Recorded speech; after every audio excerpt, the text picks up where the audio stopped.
Hi, Facebook. What's happening, everybody? Good morning, afternoon. I don't know what time it is. I do know that grocery shopping is exhausting, and that is why some lovely, lovely human being on this planet has designed curbside pickup. So, this is like a little PSA for other people that might be out there in the universe at the same store at the same time as me and my 3 children, or maybe you and your children, or your future children, or your grandchildren, whoever you are watching this. So, to the strangers of H-E-B, because that's where we shop. We are here in the South in Texas, and we shop at H-E-B. I don't know about you guys, but it's like you have to mentally prepare to go into the grocery store, even though there's things like curbside pickup, even though like your kids are being wonderful in the car and they're silent or whatever, and like you park in your parking stall or whatever, and you're like, and you like brace yourself and you're like, you know what? I'm going to go in here and it's going to be great and my kids are going to be awesome and I'm going to walk right in and right out. You know, it wasn't even Target, right? It was the grocery store. So let me just like paint you a little picture. Let me just illustrate what this shopping experience was like. So we walk into H-E-B and I don't know if you shop at H-E-B, but the kids, like the carts have 2-seaters. So like you have 2 kids that can sit right next to each other. It's like kind of a good idea, but kind of a terrible idea.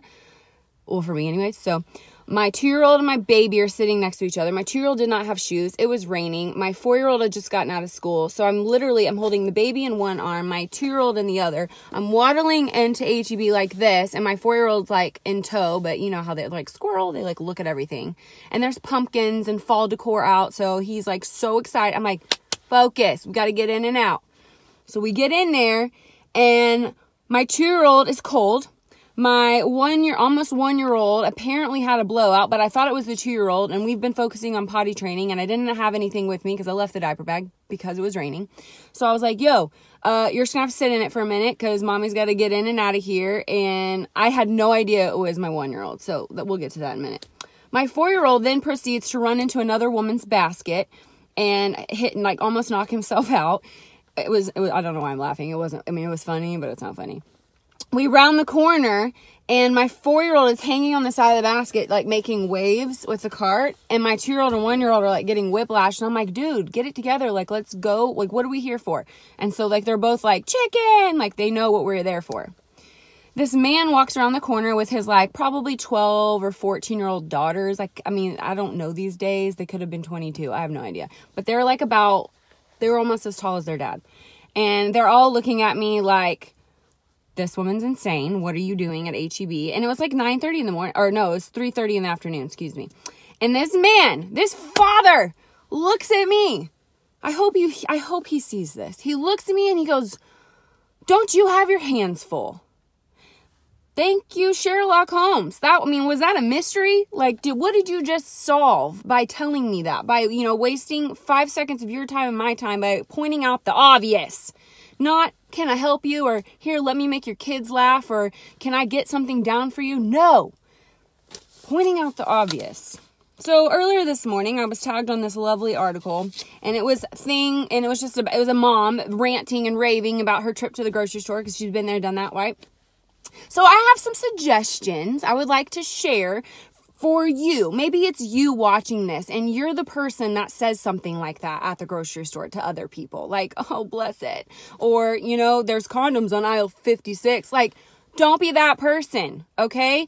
Children, let me just say this. PSA, hashtag PSA. Children are not a sexual burden. And if that's how you feel about them and you feel the need to say that to me, you're going to get a fist to the face next time I'm in H-E-B. Like, that's just how I feel. Like, this mama bear don't play. Like, don't make me feel bad for having that many kids because that's a blessing to me. Like, you don't know that I lost a baby. Like, you know what I mean? Like, there's, some severity behind that. But anyways, I digress.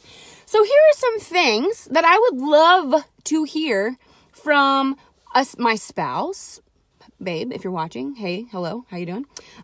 Or from strangers in the same store as me that may not have children, or maybe they do. And you know what, children? I call them sassholes. Kids can be sassholes. They're sassy and they can be mean and ugly. And my kids were being those things, okay? They're not perfect. They're children. They have their own personalities, their own thought processes. It's great. I love it. So if you see me in toddler hell, offer me some words of advice, or say something like, hey, how you doing? I babysit for free. I would love to hear that. Or maybe, your family is adorable, especially that one that's screaming and sweaty. Like that. You know what? Thank you. Thank you so much, kind sir. Thank you. Or I can tell you work out by the way that you deadlift your 2-year-old that's thrown himself on the ground. You know what? I sure do. I can deadlift a 2-year-old and 4-year-old at the same time. Like, thank you for seeing my muscle. Like, thank you. Or, maybe, I bet you have an excellent singing voice with the way that your tone fluctuates so much and how you yell at your kids. Like, you know what? I sing really well. Like, thank you. Or maybe you remind me of Superwoman. You're so hot and strong. Like, if my husband came home and said that, like, woo, let me tell you something. Or,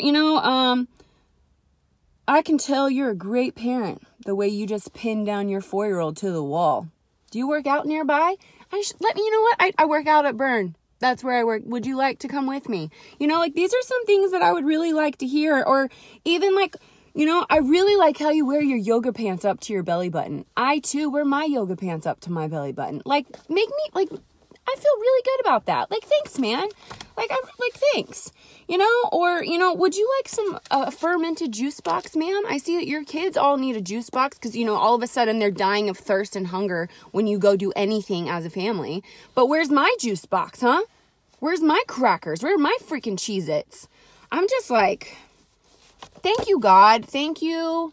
Thank you, God, for curbside pickup and home delivery. And, for those of you that may not have that yet, I will pray for you, because it's a necessity. I've seen people say things like, you're so lazy if you use curbside pickup. No, dear. I am doing you a public service by using curbside pickup and not blessing you with my 3 children. Because, kids will be kids and moms will be moms. So the next time someone says, wow, you got your hands full, I am going to let them know I would rather hear one of these 5 or 6 things. And if you agree, tag a mom friend, tag a dad friend, or if you have that one friend that says things like this, tag them too.